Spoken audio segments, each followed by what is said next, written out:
जिन लोगों का सिलेक्शन हुआ है 2024 की CHT रिक्रूटमेंट के थ्रू, उन लोगों की कितनी सैलरी होगी जब वो ज्वाइन करेंगे, तो ये वीडियो उसी पर आधारित है। तो इसका टाइटल जो है वो आपको सामने दिख रहा होगा। First salary of A junior and senior translator recruited through SSC combined Hindi translators recruitment 2024 हमने यहाँ पे लिखा नहीं। तो यहाँ पे अभी फ़िलहाल जुलाई में आपका जो है वो DA बढ़ जाएगा।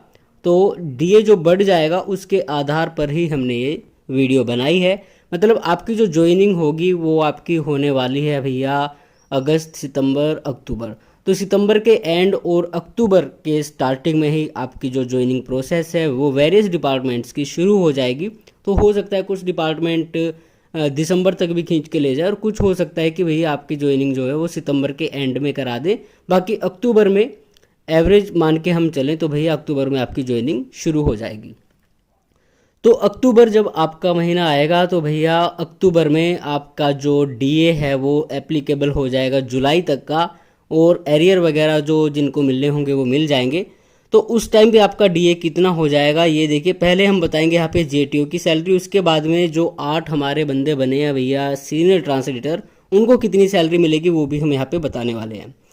तो यहाँ पे जूनियर ट्रांसलेटर की जुलाई 2025 DA इंक्रीज होने के बाद कितनी सैलरी होगी वो हम यहाँ पे डिस्कस करने वाले हैं। उससे पहले आपको समझना होगा ये सारा मामला। देखो अभी 7th CPC चल रहा है 2025 तक, 2026 में आपका एप्लीकेबल हो जाएगा 8th पे कमीशन। तो उसके बाद आपकी जो सैलरी है नो डाउट वो बहुत ही ज़्यादा तो कह नहीं सकते, लेकिन ठीक ठाक 15-20 हज़ार तो बढ़नी ही बढ़नी है, इसमें कोई डाउट नहीं है। तो यहाँ पे देखो एक्स सिटी होती हैं जिसमें बड़े बड़े शहर आते हैं, जैसे दिल्ली, मुंबई, चेन्नई, कोलकाता, इस तरह के। और वाई सिटी होती हैं TPTA, और वाई सिटी अदर्स होती हैं। उसके बाद जेड सिटी आती है। तो हाईएस्ट जो सैलरी है वो एक्स सिटी में मिलती है, और जो लोवेस्ट होती है वो जेड सिटी में मिलती है। आप क्लासिफिकेशन ऑफ सिटीज़ देख सकते हो गूगल करके। तो सैलरी अभी कितनी हो सकती है आपकी, देखो बेसिक पे जो JTO का वो 35,400 है। तो DA 55% अभी है, तो 3% इंक्रीज होने के पूरे पूरे चांसेस है। मिनिमम आपका 3% हो जाएगा, तो 58% के हिसाब से 20,532 आपका DA बनता है। HRA की बात करें तो भैया अलग अलग होता है। एक्स सिटी में 30%, वाई सिटी में 20% और जेड सिटी में होता है 10%। इसके बाद TA जो है वो फिक्स होता है 3600 रुपये एक्स और वाई TPTA सिटीज़ में, और वाई अदर सिटीज़ और जेड सिटीज़ में 1800 रुपये होता है। फिर इन पे DA मिलता है आपको। तो जो आपकी जो ग्रोस सैलरी बनेगी वो हाईएस्ट बनेगी, आपकी मैक्सिमम जो सैलरी होगी वो होगी 72,240 रुपये एक्स सिटी में। वाई TPT सिटी में होगी भैया 68,700 रुपये, अदर सिटीज़ में होगी 65,856, और जो मिनिमम आपकी जेड सिटीज़ में हो जाएगी छोटे शहरों में, जो अगर आपकी पोस्टिंग आती है तो वहाँ पे आपकी हो जाएगी 62,316 रुपये। इसके अलावा उसके बाद होती हैं कटौतियाँ। कुछ कटौती जैसे बेसिक पे का 10% चला जाएगा, आपका DA का 10% चला जाएगा, CGHS के 60 रुपये मैक्सिमम, CGGIS के 400, सॉरी ये उल्टा हो गया यार, CGGIS के 60 होते हैं, CGHS के 450 होते हैं। फिर प्रोफेशनल टैक्स कुछ सिटीज़ में होता है, कुछ में नहीं होता। तो आपकी जो नेट पे है वो एक्स सिटी में आ जाएगी 65,929, मतलब 66,000 के करीब आपके अकाउंट में आ जाएंगे। और जो मिनिमम होंगे वो 56,000। बाकी आप अदर सिटीज़ का भी देख सकते हो।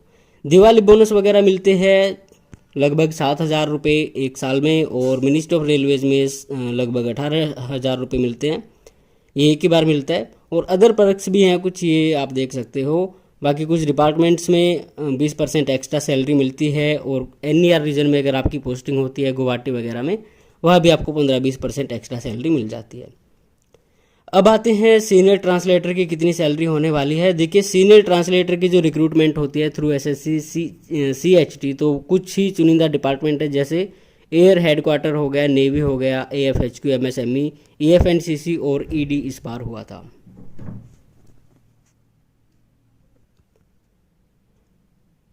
तो सीनियर की जो सैलरी है यहाँ पे बेसिक पे इनका देख सकते हो 44,900 होता है।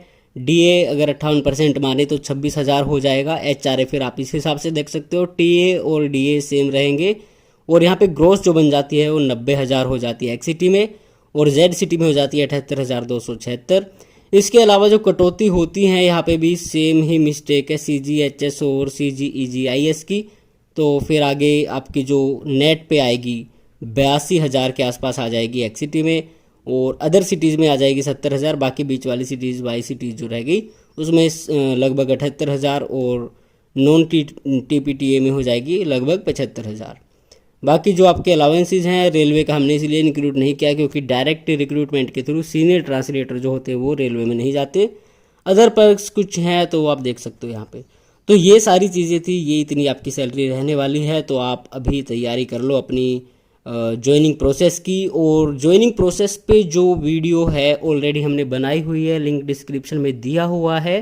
तो वहाँ पे आप जाके देख सकते हो कैसे क्या क्या आपके मेडिकल में चाहिए होता है और क्या टाइम पीरियड होता है ज्वाइन करने का। तो सारी चीज़ें उस वीडियो में हमने बताई हुई है, तो वहाँ पे जाके आप उस वीडियो को भी देख सकते हो।